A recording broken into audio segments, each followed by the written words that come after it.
Okay, hello students. हम start करने वाले हैं नीट के कुछ पीवाईक्यू जो मैं हर एक चैप्टर के करवाऊंगा स्टार्टिंग से लेकर एंड तक, 11th से 12th तक। तो 11th के स्टार्टिंग यूनिट्स एंड डायमेंशंस के कुछ क्वेश्चंस आज हम करने वाले हैं और ये बेसिकली नीट के कुछ 25-30 साल पुराने क्वेश्चंस में आए हुए हैं। इनको पीवाईक्यू कहेंगे हम और ये सीरीज चलती रहेगी बहुत टाइम तक।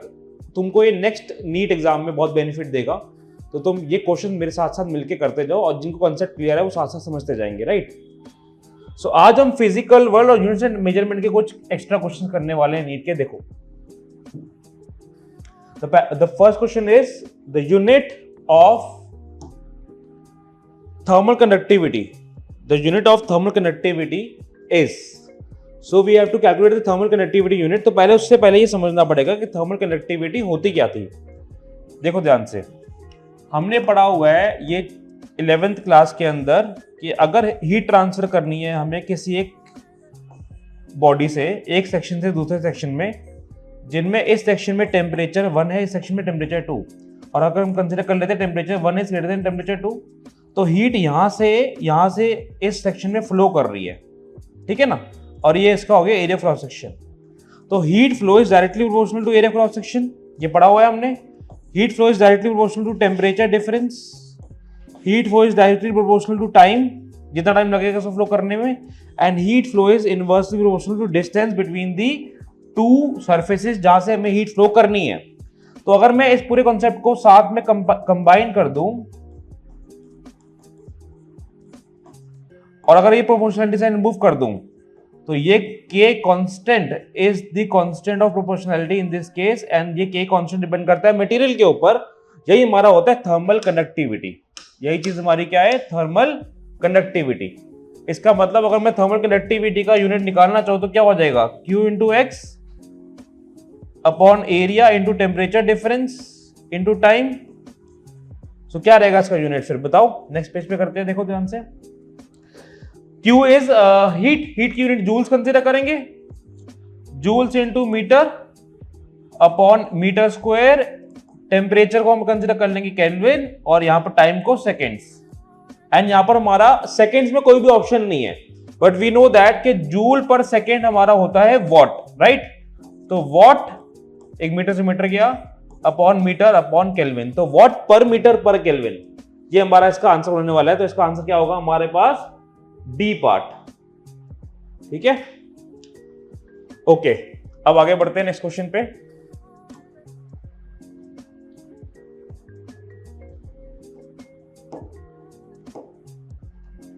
Now question 2 is if x is equal to at plus bt square, where x is a distance traveled by the body in kilometers while t is in time in the seconds। हमें यहां per unit निकालनी है b की, ठीक है। इस type का question हम यूनिट्स एंड डायमेंशन में कर रखा है। जिन्होंने यूनिट्स एंड डायमेंशन पता है उनको आइडिया होगा इस टाइप के क्वेश्चन का। क्या बोला हुआ है कि x यहां पर है एक distance at plus bt square. तो तुम नोटिस करो ये डिस्टेंस का यूनिट जो है वो at के इक्वल होगा और डिस्टेंस का यूनिट bt स्क्वायर के इक्वल भी होगा, क्योंकि दोनों चीजें आपस में ऐड हो रही तो दोनों की यूनिट सेम रहती है ना। तो डिस्टेंस का यूनिट क्या लेंगे, मीटर, किसके इक्वल है, bt स्क्वायर के, राइट। बहुत इजी है, क्वेश्चन वही खत्म हो गया। और वैसे भी बोला हुआ डिस्टेंस ट्रैवल क्या लेना है हमें, किलोमीटर्स में, टाइम लेना है सेकंड्स में। तो डिस्टेंस ट्रैवल को किलोमीटर में लिया, टाइम सेकंड्स में लिया, सो किलोमीटर अपॉन सेकंड स्क्वायर, ये आया b की वैल्यू। तो इतना डिफिकल्ट नहीं होता है नीट के एग्जाम, अगर तुम ढंग से क्वेश्चन के समझो तो बहुत इजी कर सकते हो। इसका आंसर है सी पार्ट। अब आगे बढ़ते हैं। Next is in a particular system, हमें एक पर्टिकुलर सिस्टम गिवन है, वही सेम चीज, conversion of unit from one unit to another unit, system को कन्वर्ट कर रहे हैं। एक पर्टिकुलर सिस्टम में हमें बोला गया है कि लेंथ की यूनिट, मास की यूनिट, टाइम की यूनिट गिवन है। लेंथ की यूनिट लेंगे 10 सेंटीमीटर, सपोजिंग इसकी वैल्यू हो गई 10 सेंटीमीटर, ठीक है ना।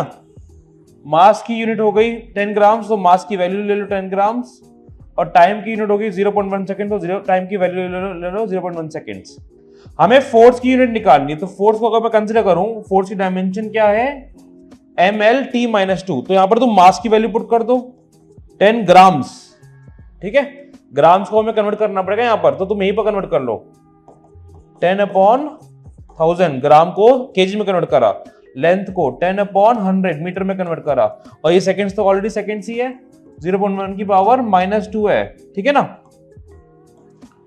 सो 1/1000 इंटू 1/10 की पावर -2। अब पावर -2 है तो ऊपर चला जाएगा 100। तो क्या आंसर आ गया 1/10 न्यूटन, दैट इज 0.1 न्यूटन। तो इसका आंसर क्या होगा बताओ, ए पार्ट 0.1 न्यूटन। इसी तरीके से हम नेक्स्ट क्वेश्चन में चलते हैं। क्या कहता है next question, the unit of permittivity of free space. तो जिसने 12th क्लास का टॉपिक पढ़ा हुआ है, ये 11th 12th करने के बाद ही तुमको नीट के क्वेश्चन करने चाहिए अच्छे से। और ये यूनिट्स एंड डायमेंशन के क्वेश्चन है। यूनिट्स एंड डायमेंशन क्या वेटेज भी थोड़ी सही रहती है वैसे नीट के अंदर। एप्सिलॉन नॉट की हमें चाहिए यूनिट, ठीक है ना। तो जिनको पता है फॉर्मूला के फोर्स इज इक्वल टू के Q1 Q2 upon R square, ठीक है ना।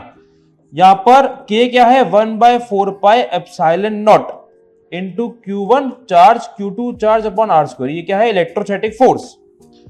तो अगर मैं यहां पर एप्सिलॉन नॉट की यूनिट निकालना चाहूं तो 4 पाई एप्सिलॉन नॉट को उस साइड ले जाता हूं, फिर Q1 Q2 upon R square into force.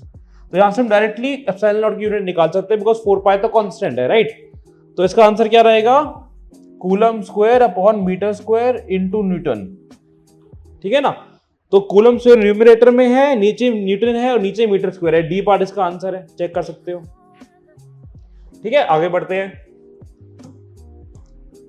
Next question है अब, the density of material in CGS system. Again conversion का जो क्वेश्चन आ गया। सीजीएस सिस्टम में हमें डेंसिटी गिवन है मटेरियल की 4 ग्राम पर सेंटीमीटर क्यूब। तो सीजीएस को ऐसे कंसीडर कर लेते हैं, फर्स्ट सिस्टम हमारा सीजीएस है, सेकंड सिस्टम हमारा एमकेएस है, राइट। सीजीएस में हमें डेंसिटी गिवन है 4 ग्राम्स। तो जिसको पता है formula N1U1 equal to N2U2 पढ़ते थे ये। हमें यहाँ पर न्यूमेरिकल वैल्यू निकालनी है न्यू सिस्टम में, और जो न्यू सिस्टम है वो हमारे पास एमकेएस नहीं है, वो न्यू सिस्टम है, ठीक है ना। यहां पर वैल्यू है 4। सीजीएस सिस्टम में मास किस में होता है 1 ग्राम में, ग्राम्स में, राइट। लेंथ किस में होती है सेंटीमीटर में। टाइम की जरूरत नहीं है वैसे डेंसिटी के डायमेंशन में। डेंसिटी की डायमेंशन दी जाए तो ml-3 है, टी की पावर वैसे भी 0 है, टी लेंगे ही नहीं, जरूरत ही नहीं लेने की। अब नया सिस्टम, यहां पर हमें ये नहीं बोला होगा कि हमारे पास जो नया सिस्टम है वो एमकेएस है, सीजीएस है, एफपीएस है, वो न्यू सिस्टम है, उसकी वैल्यू निकालनी है हमें। तो न्यू सिस्टम में हमें गिवन है लेंथ मास की वैल्यू 100 ग्राम्स और लेंथ की वैल्यू गिवन है 10 सेंटीमीटर, राइट। अब इन दोनों को कंसीडर करके हम डेंसिटी की वैल्यू निकालते हैं। इसी फॉर्मूले में डालेंगे N1U1 equal upon U2 is equal to N2। तो न्यूमेरिकल वैल्यू 1 है, इसका हो जाएगा M1/M2 की पावर 1 L1/L2 की पावर -3। पुट करते हैं वैल्यूज। मास 1 है 1 ग्राम्स, मास 2 है 100 ग्राम्स, लेंथ 1 है 1 सेंटीमीटर, लेंथ 2 है 10 सेंटीमीटर, इसकी पावर -3। सो आंसर क्या आ रहा है 4 इंटू 1/100 इंटू 10 की पावर 3, दैट इज 1000। ये रेसिप्रोकल हो जाएगा। सो आंसर आ रहा है 40। B part is the answer 40। और इसका हम क्या लिखेंगे यूनिट में 40 इंटू इन न्यू सिस्टम्स। तो इस यूनिट गिवन नहीं है वैसे, पर आंसर 40 है। इसमें हम पर्टिकुलरली मेंशन नहीं कर सकते कि ग्राम का केजी है, सेंटीमीटर क्यूब का मीटर क्यूब, बिकॉज ये सिस्टम ही न्यू है। आगे बढ़ते हैं नेक्स्ट क्वेश्चन में। The unit of Stefan's Boltzmann constant. तो जिनको आइडिया है energy per unit area per unit time, energy per unit area per unit time हमें स्टीफन कांस्टेंट की वैल्यू देता है। Energy per unit area per unit time किसके proportional होता है टेम्परेचर की पावर 4। अब ये प्रोपोर्शनलिटी साइन तुम मूव करो तो आता है Stefan constant, Stefan Boltzmann constant की यूनिट निकालनी है, राइट। तो एनर्जी की यूनिट हो गई जूल्स, एरिया की मीटर स्क्वायर, टाइम की सेकेंड्स, और टेम्परेचर यहां पर केल्विन की पावर 4। टेम्परेचर नीचे चला गया, केल्विन की पावर 4। अब यहां पर हमें जूल्स के अंदर आंसर नहीं गिवन, वॉट में गिवन है। तो जूल अपॉन सेकंड हमें पता है वॉट होता है, तो वॉट पर मीटर स्क्वायर पर केल्विन की पावर 4, ये हमारा स्टीफन बोल्ट्जमैन की यूनिट आ गई। तो इसका आंसर क्या रहेगा हमारे पास, इसका आंसर रहेगा ए पार्ट, वॉट पर मीटर स्क्वायर और केल्विन की पावर 4। तो इसी तरीके से आगे के कुछ क्वेश्चंस हम यूनिट्स एंड डायमेंशन के इनफैक्ट हर एक चैप्टर के करा करेंगे, 11th class then 12th class. ये लंबी क्लासेस रहने वाली है, तो तुमको नेक्स्ट सेशन 2025-2026 सेशन में नीट एग्जाम में और जेई मेंस में काम आने वाला है। तो इस पीवाईक्यू को ध्यान से नोटिस करना। अब मिलते हैं नेक्स्ट वीडियो में।